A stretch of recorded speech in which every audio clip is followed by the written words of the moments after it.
अस्सलामु अलैकुम भाइयों। राजस्थान के एक गांव में जब एक जादुई सांप ने दिया एक बच्चे को जन्म, फिर गांव वालों की एक गलती पर इस जादुई सांप ने जो किया, वो देखकर गांव वालों के पैरों तले से जमीन खिसक गई। भाइयों, आपने इस तरह की कई कहानियां सुनी होंगी और फिल्मों में भी देखा होगा कि सांपों का प्रेम एक दूसरे के लिए बहुत गहरा होता है, और अगर कोई इंसान गलती से भी इनमें से किसी एक को मार दे, तो ये अपना बदला लेकर ही दम लेते हैं। हर जादुई सांप के पास एक कीमती चीज होती है, जिसे हम जादुई पत्थर के नाम से जानते हैं। इस जादुई पत्थर की शक्तियों से ये सांप किसी का भी रूप ले सकते हैं। भाइयों, यह घटना राजस्थान के छोटे से गांव हसनपुर की है। दरअसल यह वाकया वहां के मुखिया और वहां के सबसे किस्मत वाले इंसान अब्दुल्लाह भाई के साथ हुआ। अब्दुल्लाह भाई आज से तकरीबन 5 साल पहले गरीबी की जिंदगी गुजार रहे थे। उनका गुजारा खेती बाड़ी करके और गाय भैंस का दूध बेचकर ही होता था। वे अक्सर अपनी गायों को जंगल में चराने के लिए ले जाया करते थे। लेकिन एक दिन जब वे गायों को लेकर अपने घर वापस आ रहे थे, तो उन्होंने देखा कि उनकी एक गाय जंगल में काफी अंदर चली गई है। तो वे उसको ढूंढने के लिए जंगल में वापस चले गए। गाय को ढूंढते ढूंढते वे जंगल के अंदर चले गए। इसी जंगल में एक जादुई सांप अपने साथी के साथ बरगद के पेड़ के पास रहा करता था। वह मादा सांप हामला थी। शाम का वक्त था और अब्दुल्लाह भाई जब उस पेड़ के पास से गुजर रहे थे, तो उन्हें वहां पर कोई कीमती चमकती चीज दिखाई दी। लेकिन साथ ही वे सांप भी वहां थे। उन्हें देखकर वे काफी डर गए और वहां से फौरन घर की तरफ भाग गए। अब्दुल्लाह भाई इतना ज्यादा घबराए हुए थे कि उन्होंने मुड़कर भी नहीं देखा, क्योंकि उन्हें डर था कि कहीं वे सांप उनका पीछा न कर लें। लेकिन रात को उनके ध्यान में वह चमकती चीज बार बार आई।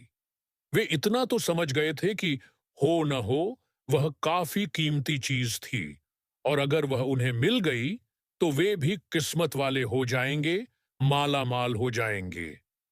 लेकिन सबसे बड़ी मुसीबत यह थी कि वे सांप हमेशा उस पेड़ के पास, उस चमकती चीज के पास ही रहा करते थे। अगले दिन वे इस बरगद के पेड़ के पास गए और कुछ दूर खड़े होकर छुपकर पेड़ के पास सांपों को देखने लगे। कुछ दिन देखने के बाद उन्होंने ध्यान दिया कि मादा सांप हामला है, और वे यह देखकर सोचने लगे कि यह अच्छा मौका है। जब मादा सांप अपने बच्चों को जन्म दे रही होगी, तभी वे यह जादुई पत्थर चुरा लेंगे, क्योंकि उस वक्त मादा सांप तकलीफ में होगी और कुछ नहीं कर पाएगी। अब बस नर सांप को ही मारना होगा। भाइयों, कहते हैं कि अगर किसी सांप के मुंह की तरफ गोबर मार दिया जाए, तो वह अपना होश खो बैठता है। इसलिए अब्दुल्लाह हर रोज गोबर लेकर बरगद के पेड़ के पास छुपकर सही मौके का इंतजार करने लगे। काफी दिन इंतजार करने के बाद एक दिन वह मौका भी आ गया, जब मादा सांप अपने बच्चों को जन्म देने वाली थी। तभी चुपके से अब्दुल्लाह ने नर सांप के मुंह पर गोबर मार दिया और साथ ही एक बड़े पत्थर से सांप को मार डाला। सांप इसी वक्त मर गया। फिर उन्होंने मादा सांप और उसके बच्चों को भी इस पत्थर से मार डाला और जादुई पत्थर को उठाकर जल्दी से घर की तरफ निकल पड़े। लेकिन मादा सांप किसी तरह बच निकली और बेहोश पड़ी रह गई। जब उसे होश आया और उसने अपने बच्चे और साथी को मरा हुआ देखा, तो उसके दुख और दर्द का ठिकाना नहीं रहा। उसका तो जैसे संसार उजड़ गया था। वह उसी लम्हे गुस्से से पागल हो गई और उसने अब्दुल्लाह से बदला लेने की ठान ली। भाइयों, जादुई सांप अपने साथी का बदला किसी भी हाल में जरूर लेते हैं। यहां तो उसका पूरा परिवार ही खत्म कर दिया गया था। अब तो उसके गुस्से का कोई ठिकाना ही नहीं था। लेकिन जादुई पत्थर के चले जाने की वजह से वह अपनी पूरी शक्तियों का इस्तेमाल नहीं कर पा रही थी, पर अभी भी वह अपना रूप बदलने की शक्ति रखती थी। जैसे ही अब्दुल्लाह को जादुई पत्थर मिला, उसका तो जैसे पूरा जीवन ही बदल गया। उसकी फसल इस बार काफी अच्छी हुई और काफी महंगे दाम में बिकी।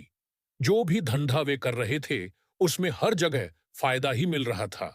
अब्दुल्लाह बहुत खुश थे।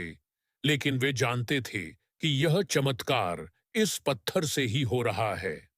अब हर तरफ अब्दुल्लाह की चर्चा होने लगी और उनके लिए एक रिश्ता भी आ गया। आयशा नाम की खूबसूरत लड़की से उनका रिश्ता तय हो गया और इसी के साथ उनकी शादी भी हो गई। आयशा अपने शौहर से बहुत प्यार करती थी।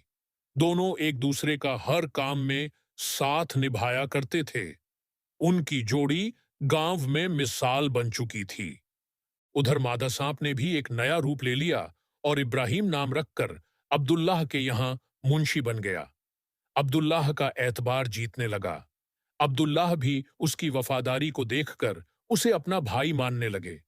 एक दिन आयशा अपने शौहर अब्दुल्लाह के पास आई और बताया कि आप अब्बू बनने वाले हैं, मैं हामला हूं। यह सुनते ही अब्दुल्लाह की खुशी का ठिकाना न रहा। उस दिन वे इस कदर खुश हुए कि वे अपने मुंशी इब्राहिम के पास गए और कहा, देखो इब्राहिम, मेरा कोई भाई नहीं है, लेकिन अब तुम मेरे सगे भाई से भी ज्यादा बन चुके हो। आज मैं बहुत खुश हूं, इसलिए मैं तुम्हें और अपनी बीवी को एक बहुत ही खूबसूरत जगह लेकर जाना चाहता हूं। फिर अब्दुल्लाह ने ऐसा ही किया। वे अपनी बीवी और इब्राहिम को गाड़ी में बिठाकर निकले और एक छोटी सी मजार के सामने ले गए। उन्होंने बताया कि जब वे छोटे थे, तब इसी जगह उनकी अम्मी की रूह उन्हें जन्म देते वक्त अल्लाह को प्यारी हो गई थी। उनके अब्बू पहले ही अल्लाह को प्यारे हो चुके थे।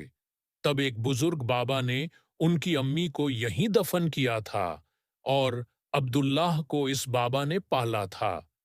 अब्दुल्लाह बताते हैं, जब भी मैं खुश होता हूँ या दुखी होता हूँ, तो मैं यहाँ आ जाता हूँ और मुझे यहाँ एक अनोखे सुकून का एहसास होता है।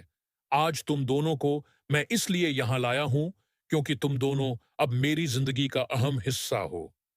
जब अब्दुल्लाह यह सब बता रहे थे, तो उनकी आंखों में आंसू आ गए।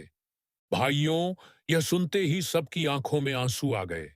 कुछ देर रुकने के बाद जब वे वापस पहाड़ी से गुजरते हुए घर जा रहे थे, तब उनकी गाड़ी एक बड़े पत्थर से टकरा गई और गाड़ी को जोर का झटका लगा। इस वजह से अब्दुल्लाह गाड़ी में फंस गए और आयशा एक पेड़ पर लटक गईं। उस पेड़ के नीचे एक बहुत गहरी खाई थी। अगर आयशा वहां से गिर जाती तो उनकी जान भी जा सकती थी। यह सारी चीज देखकर इब्राहिम के तो होश ही उड़ गए। वह रात पूर्णिमा की रात थी। इब्राहिम अपनी शक्तियों को प्रकट कर एक सांप का रूप ले लेता है। अब इब्राहिम एक सांप में बदल चुका था। सांप बताती है कि मैं भी एक दिन ऐसे ही मुसीबत में फंसी थी, जब अब्दुल्लाह ने मेरा पूरा घर संसार लूट लिया था, मेरे शौहर और बच्चों को मार दिया था। अब बदला लेने का वक्त आ चुका है और आज बहुत अच्छा दिन है। अब्दुल्लाह गाड़ी के अंदर फंसे हुए थे और रो रो कर सांप से कह रहे थे, तुम चाहे मेरी जान ले लो, पर मेरी बीवी और मेरे बच्चे को छोड़ दो। लेकिन इस वक्त उस सांप को अपनी पुरानी बीती कहानी याद आई कि जब कोई अपना चला जाता है, तो यह सबसे बड़ा दुख होता है। सांप ने जब अब्दुल्लाह का अपनी पत्नी के लिए सच्चा प्यार देखा, तो उसने उन्हें माफ कर दिया।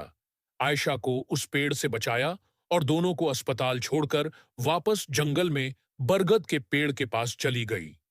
जब अब्दुल्लाह अस्पताल से सेहतमंद होकर अपनी पत्नी के साथ घर लौट आए, तो उन्हें अपनी गलती का एहसास हुआ।